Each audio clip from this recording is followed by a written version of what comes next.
American flags flying outside two gyms in California burned to a crisp on the anniversary of Pearl Harbor. The owners of that gym, one of them a combat veteran, defending the flag and what it stands for. America is the best place. I mean, whether you want to accept that or not, it's got so much freedom, so much opportunity. Go somewhere else for a couple of months and see what the rights you have there, and you'll be happy to come back here. He's so right about that. Try someplace else for a few months.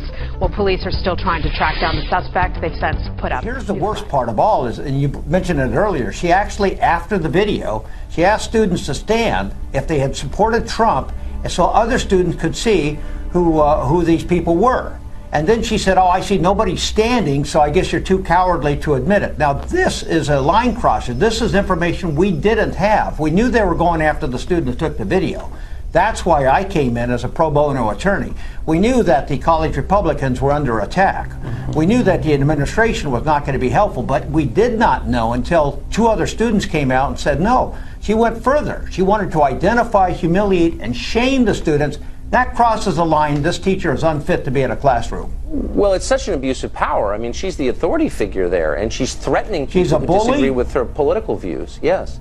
She's a bully. She controls the grades. It's a captive audience. That's right. And she has no respect for the students. Russia's ambassador to Turkey, Andrei Karlov, was shot Monday at an art exhibition in Ankara. Turkey's official Anadolu news agency reported. Karlov was giving a speech at the opening ceremony of a photo exhibit when an assailant opened fire, the news agency said. The ambassador began his diplomatic career in 1976 and has been the envoy to Turkey since 2013, according to a profile on the website for the Russian embassy in Ankara. Well, knowing there, the Venezuelan government has announced it will pull the country's highest denomination banknotes from circulation and replace them with coins. Critics have dismissed the move as a desperate attempt to tackle the country's economic crisis, as Katie Silver reports. A visit from Father Christmas in the shanty town of Petare on the outskirts of Caracas.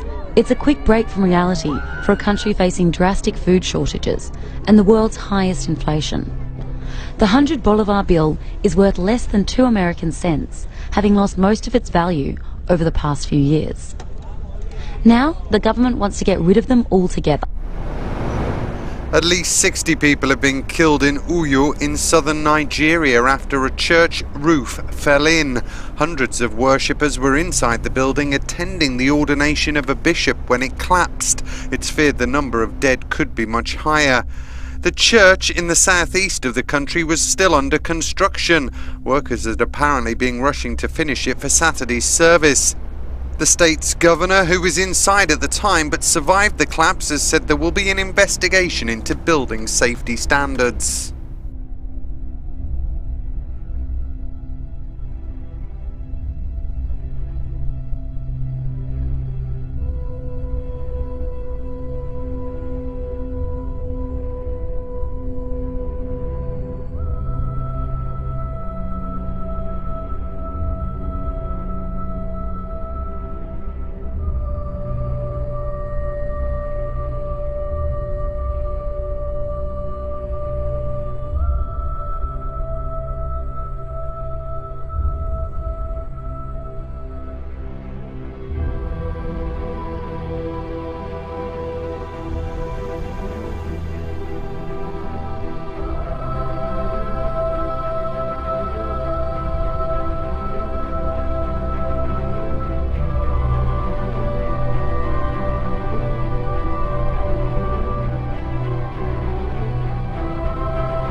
Scientists from the World Meteorological Organization have measured the largest wave ever recorded, a 6-story behemoth in the North Atlantic Ocean. The data was taken from a buoy located between Iceland and the UK, and a committee has classified the 62.3-foot wave as the largest ever measured, beating the previous record of 59.96 feet, which was measured in 2007, also occurring in the North Atlantic at around the same time of year. Scientists attribute the swells to strong cold fronts, which may produce winds up to 43.8 knots, or 50.4 miles an hour in the area. These monster waves occur in the North Atlantic due to the region's wind circulation patterns, where extreme atmospheric pressure leads to intense extratropical storms.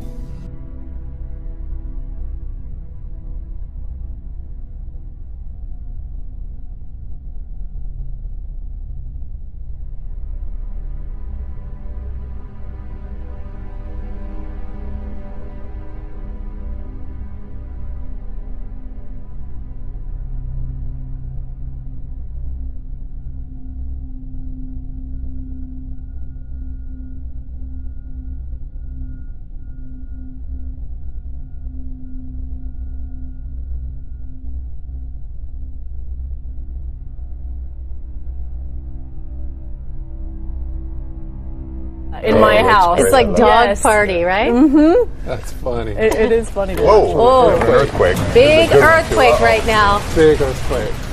That's a really strong shaker right now. Very big. You can tell. That's a strong jolt, and it's still graph right now. This is quite a jolt. Ginger, thank you. Coming up, more problems for a troubled earthquake. singer. Yep, we're having an earthquake.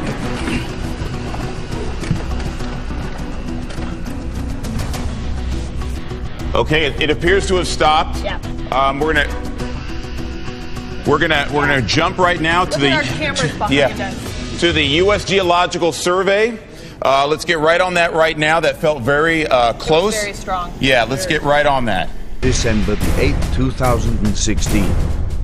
A powerful 6.2 magnitude earthquake jolted China in the northwest Xinjiang Uyghur Autonomous Region, shaking buildings and forcing evacuation of students from school. The quake struck in Shanghai City, according to the China Earthquake Network Center. Matthew 24:7 and 8, and there shall be famines, and pestilences, and earthquakes, in divers places. All these are the beginning of sorrows.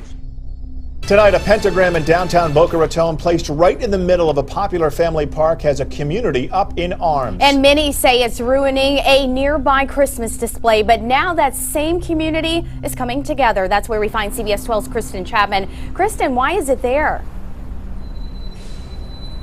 Well, Michelle, the answer to that question is it's freedom of speech. To my right, you can see there's a Christian manger with baby Jesus, and then to my left, a 6-foot-tall display worshiping Satan. The Boca Raton community is in disbelief. This is like really messed up. During the holidays, a pentagram reading "In Satan We Trust" is placed in the middle of Sanborn Square between a Christmas tree and a nativity scene. I'm offended. You know, Christmas is a time to celebrate Christ's family. The display reads "Celebrating Winter Solstice," as well as "Hail Satan, No Gods." It's an easy way to get attention. They could put it somewhere else. It would be different. The group behind it is Freedom From Religion, a national foundation based out of Wisconsin, which advocates for the separation of church and state. On their Facebook page, writing, quote, "Away with the manger in with solstice. If there will be religious symbols, there will be atheistic and secular messages as well. And the Satanic Star is allowed to stay because the square is on government property in a free speech zone." You can express how you feel, but you don't need to spite someone else's holiday to get your message across. Tomorrow, a group of clergy members from the community are coming together to erect a banner reading, "The use of satanic symbols is offensive and harmful to our community's well-being. We invite you to explore other values in our houses of worship." For the full statement, you can go to our website, cbs12.com, or you can join them here tomorrow morning at 9 a.m. as they place a banner here next to this display in protest. Reporting live in Boca Raton, Kristen Chapman, CBS 12 News.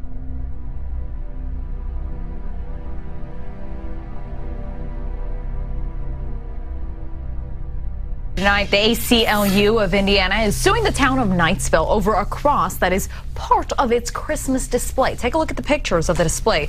You will see the Latin cross on top of the Christmas tree. Now, the Civil Liberties Union has sued on behalf of a town resident, claiming that display violates the separation of church and state. The suit seeks monetary damages, as well as to force the town to remove the cross from the display.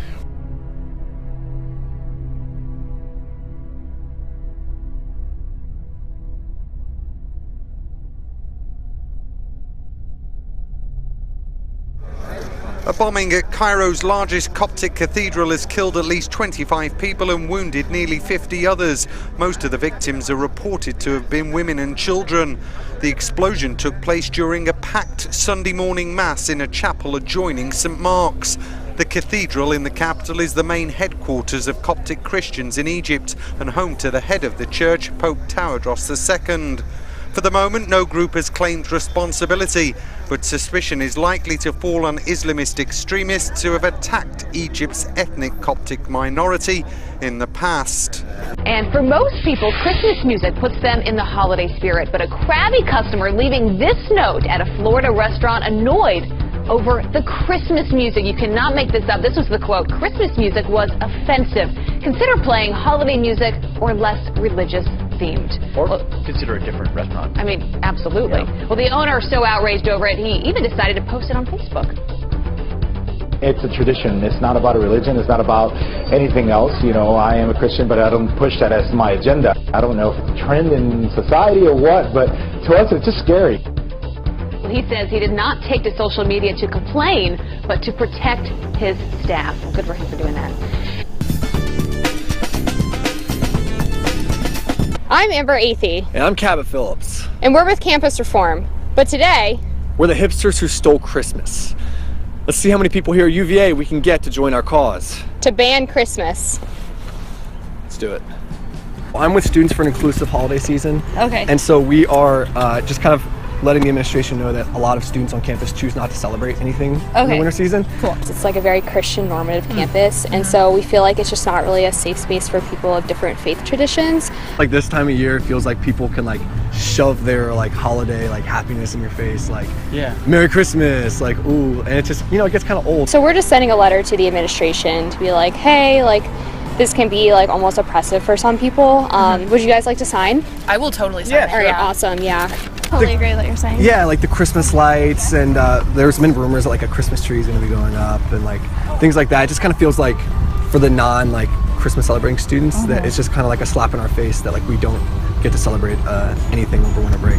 Ever since the Trump election, like people have been emboldened to, you know, like be throwing like Merry Christmas and like Christmas carols everywhere you go. I know a lot of students personally that like aren't religious, and so when they see like Christmas trees and like all the lights, it can be a little bit triggering. So we're just trying to make campus a safe space for them. All right, well, forget Merry Christmas. One college wants to do away with another common phrase: holiday party. As first reported in Campus Reform, Texas Women's University seems to believe that holiday is no longer inclusive, preferring the term end of semester parties instead. In a media release, the school saying, quote, "When planning December office parties that coincide with the Christmas season, it is a challenge for event organizers to make celebrations all inclusive. Not all faith traditions have holidays in December, and not everyone identifies with a particular faith tradition." Well, the university also recommends not decorating with Santa Claus, a red-nosed reindeer, or evergreen trees. Like a Christmas tree, okay? Suggesting that folks use snowflakes, snowmen, or winter themes instead. Dean Cain has got his hands on his head. Can't believe it. I mean, seriously, I love that they say decorate with snowflakes, though. That is hysterical to me because snowflake has become obviously a euphemism for a whole other type of person. Look, I looked at this and I was like, holiday, how could that be offensive? So I looked up holiday really quickly, and it says holiday, a day of festivity or recreation when no work is done. how is that offensive in any way, shape, or form? It's unbelievable. I don't get it. So I just find it's just ridiculous. We had our lovely outnumbered holiday party last evening, and on my Facebook page, I put out the picture and I said the outnumbered holiday party. I can't tell you how many people responded, "Merry Christmas!" But there does seem to be some pent-up, I guess, people out there about this. I'm not even kidding. My notes for this was Trump won, grow a pair. That was my notes for this. He's making Christmas great again. There are a lot of things I don't like about Donald Trump, but I'm saying Merry Christmas left and right to everybody right now that once upon a time maybe wasn't so politically correct. One of the events he had in the past week that I was worried that the giant Christmas trees behind him were going to fall. Oh, no. There was so much holiday spirit. I just love the irony that this university, Texas Women's University, is a co-ed university, and they're not hung up on changing the name, which completely leaves out one entire gender. Much like every...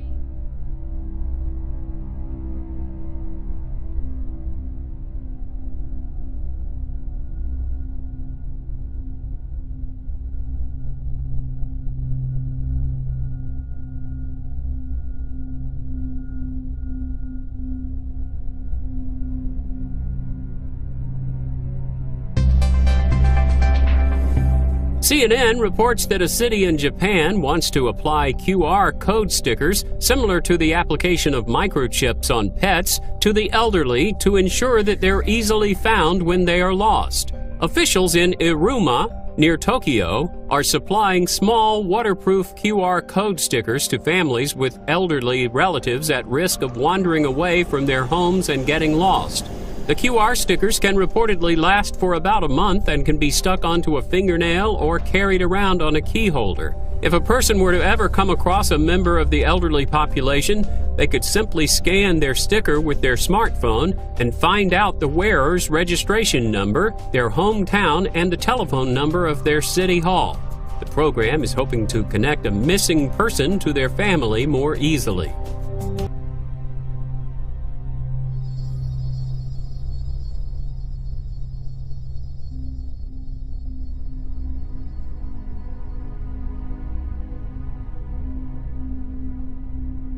The bizarre claims have emerged after video footage appears to show the storm stopping dead on the border of Syria and Israel.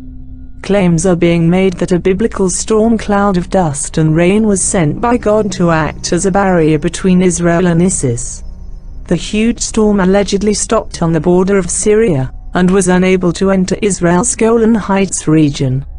Footage of the strange weather phenomenon was uploaded to Facebook by Israel News Online. They claimed that the storm was an act of God, or divine intervention to protect Israelis from the notorious terror group. It is believed that the storm occurred last Thursday, December the 1st, at around 8 a.m. On Facebook, Israel News Online wrote, "A weather phenomenon occurred at 8 a.m. Thursday on the other side of the Syrian border, in the same place where ISIS attacked Israel. This strange storm of what appears to be dust, cloud and rain did not cross the border fence into Israel. It sat like a barrier between ISIS and Israel." One Facebook user replied, "Absolutely the divine intervention of God protecting Israel. Amen." Other more cynical viewers disagreed, adding, "Actually, sorry to be boring, but it's simply a weather phenomenon." But Israel News Online hit back almost immediately, writing, "Yes, it is, of course. Now do we ask who controls the weather? Whatever the cause, it sat between ISIS and Israel and did not enter Israel."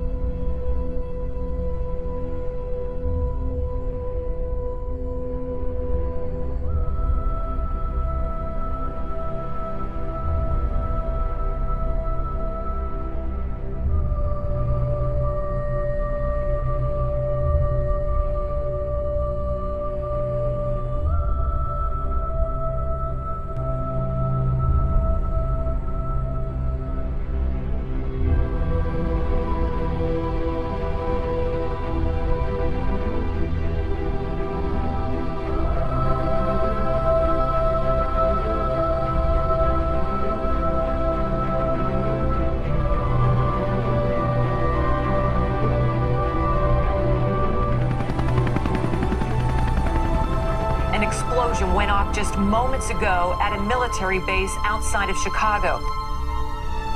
Peace and security.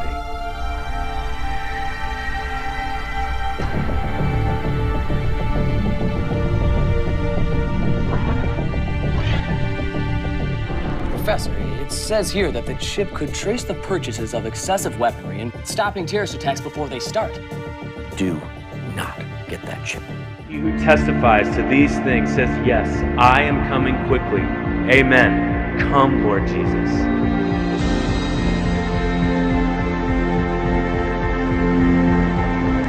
That means he can come back at any moment. He can come back right now.